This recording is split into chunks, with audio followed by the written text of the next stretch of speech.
Hi అండి. వాణి traditional లైఫ్‌కి స్వాగతం, సుస్వాగతం అండి. అందరికీ శ్రీరామనవమి శుభాకాంక్షలండి.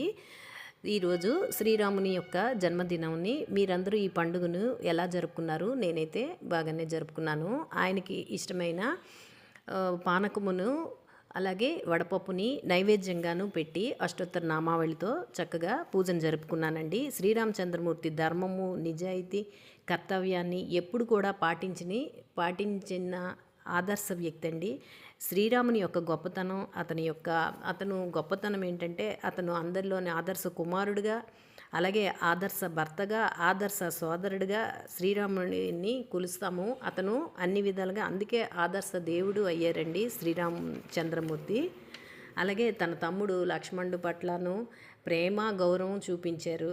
అలాగే తండ్రి కోసం దశరథ మహారాజు కోసం అని చెప్పి రాజ్యాన్ని వదిలి 14 సంవత్సరాలు వనవాసం చేశారండి.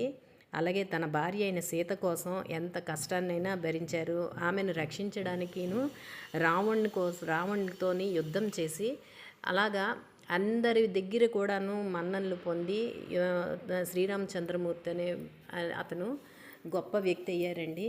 ఎల్లవేళ మనము ఆయన్ని జై శ్రీరామ్ అని ఎల్లవేళ మనసులోని ఆయన మనకి ఒక రకమైన ధైర్యము, బలాన్ని